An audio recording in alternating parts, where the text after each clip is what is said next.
At the beginning of the 1980s, FISA, the International Federation of Automobile Sport, announced a new type of championship for GT cars with Group B regulations. Enzo Ferrari, at the venerable age of 86, did not want to miss out on an opportunity to generate renewed excitement in the Ferrari marque. This project worked miracles for a man of his temperament and enthusiasm, who still possessed a young boy's spirit. Hence, the GTO venture commenced, a venture which would be a milestone in the story of Ferrari, even though Group B was scrapped before the GTO appeared on the track.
The 288 GTO was presented to the public in 1984, developed directly from the 308, which had represented the definitive GT car for the previous 8 years. The GTO was, in reality, a turning point in the concept of the Grand Touring road car.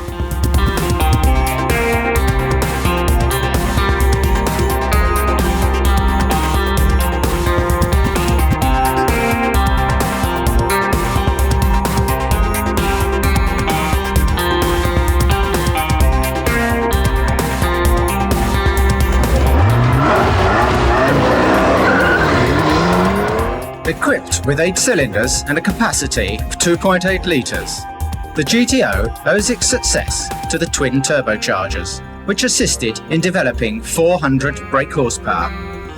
For a long time, the GTO was the fastest road-going car in the world, with speeds up to and exceeding 300 kilometers per hour, at an acceleration time of only 4.9 seconds to 100 kilometers per hour, and 21.8 seconds to cover the standing kilometre.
Undoubtedly, a big contribution to the GTO's design must be attributed to the thoroughbred 308.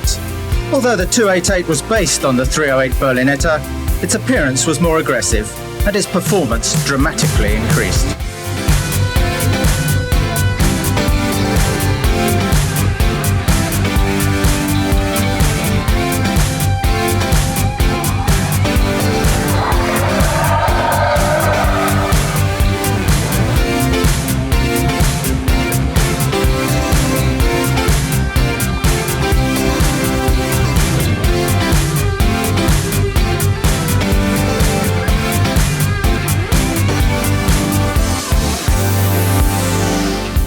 The emphasized bumpers, the perfect streamlining, the updated lighting gave the GTO its identifying image from the beginning.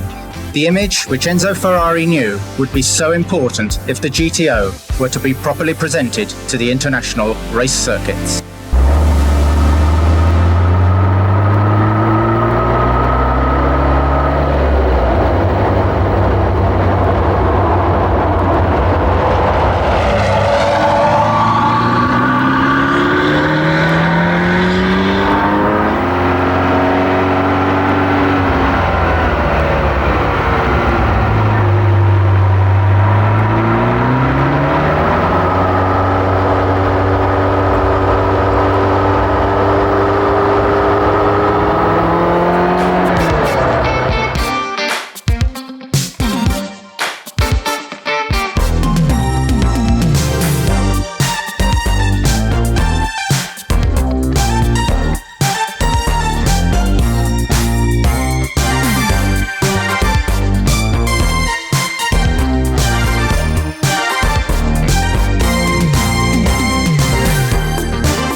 With a production run of only 272 models, the 288 GTO was the first road-going Ferrari to be built as a limited edition.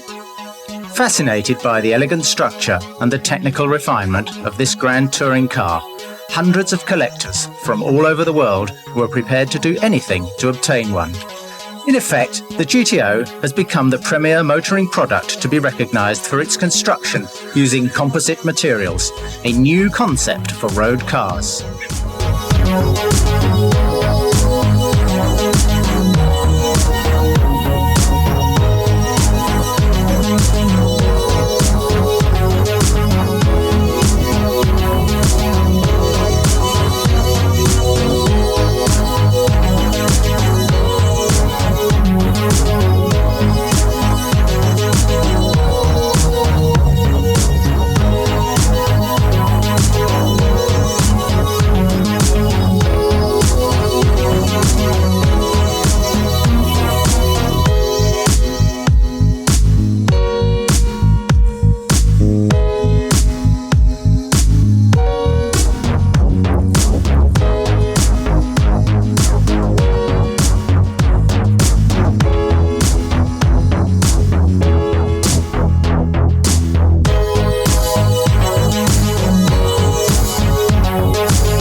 Perhaps, to understand the background of this car, one needs to talk about it with someone who, from the very beginning, has appreciated its gift of power and its drivability.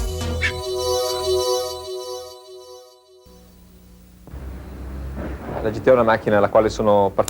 GTO is a car which I'm particularly fond of for a number of reasons. It was the first car that I saw being constructed by Ferrari during the winter of '83. It was the car that engineer Enzo Ferrari had longed for because he wanted a car that was distinguishable from the other models in general production at that time. In fact, after the BB, there were no more exciting cars to speak of, and therefore Ferrari needed a car that would be particularly significant. The GTO shared its birthday with the Testarossa. I remember that the test drivers carried out some parallel tests at Fiorano, and the GTO was always faster than the Testarossa. Even though the 288 is similar in appearance to the 308, structurally it's very different. The engine is longitudinal and not transverse. The GTO has a very complex structure and is the basis of a racing car. For this reason, after having asked René Arnoux and me, the drivers of the team at that time, how the tests went and how we found the Formula One car, engineer Enzo Ferrari always asked, "And what do you think of the GTO?" In fact, he asked us every so often if he might try it himself, as he was very fond of the car. I've had this car now for 10 years. It is unmistakably a part of the Ferrari tradition. There is attention to small details, such as the gold-coloured circles, which were designed on behalf of Ferrari to include in the presentation brochure for the launch of the car. The interiors came in two styles. There was a totally black leather interior, or, alternatively, a red and black material one. I chose the latter because the leather seats are slippery, whereas with the material seats, the feeling of stability is greatly improved. I never experienced any problems with my 288, and I did quite a few high-speed kilometers in it. It really is a superb car.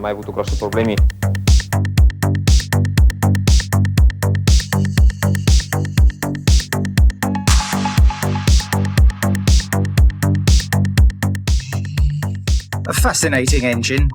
The heartbeat of this extraordinary car, the 8 cylinders of the GTO are arranged longitudinally and centrally mounted in the space frame, with the extensive turbocharging system above.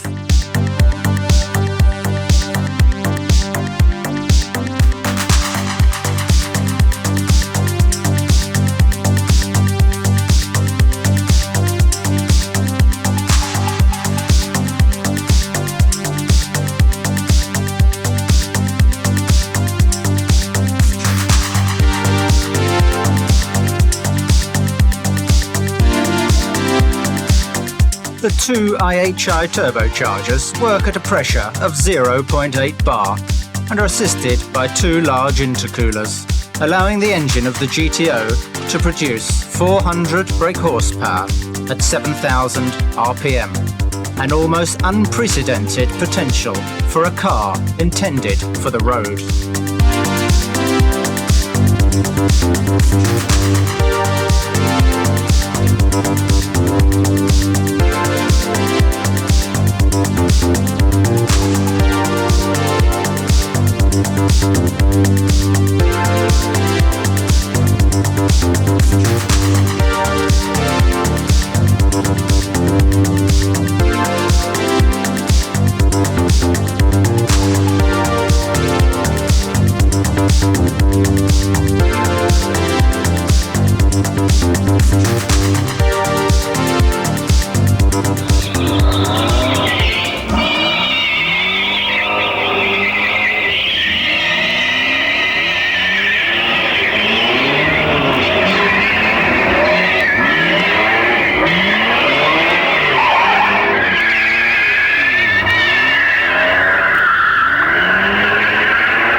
The independent suspension, the hydraulic shock absorbers, the large 16-inch component wheels and special tyres make the GTO extremely competent and reassuring on any surface. A distinction which allowed its stunning namesake, the 250 GTO, to win 3 world championships in 1962, 63 and 64.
I also made several very long journeys, and I must say that, in contrast with the F40, which was derived directly from the GTO, my car was more comfortable. Not quite so rigid. The cars give similar performance on long journeys. The actual difference between these cars was insignificant. I'd say that structurally, the cars are very similar, indeed very close. The chassis are absolutely identical. The arrangement of the mechanical components are practically the same. The engine and the gearbox of the F40 are directly modelled on the GTO. If we cut the car from here backwards and from this height forwards, and we add the components of the F40, we could conclude that the cars are the same. On the F40, the suspension geometry was adjusted a little to accommodate the slightly larger tyres which were needed, because the F40's engine is more powerful than that of the GTO. But I'd say that all in all, the F40 is more suitable for the racetrack. It's more rigid, less comfortable, and gives a slightly better performance than the GTO. The GTO is really a grand touring car. It's a car that's almost perfect and difficult to improve. It's hard to explain how it feels to see a car being born, being constructed part by part. In fact, some components were assembled in glass fibre by the racing car department and not on the production line. Therefore, it really is a mixture between a road car and a racing car. I'd say it's a true Ferrari Series Grand touring car. It's the Ferrari that the old Commendatore always wanted, and knowing this accentuates the wish to conserve it and keep it forever. La voglia di conservarla e di tenerla per sempre.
As Michele Alboreto emphasized, from the 288 GTO, the idea of the F40 was born, a car that became a myth even before it was marketed. And hence, through the 288 Evoluzione first and the F40 later, the legend of the GTO still lives on.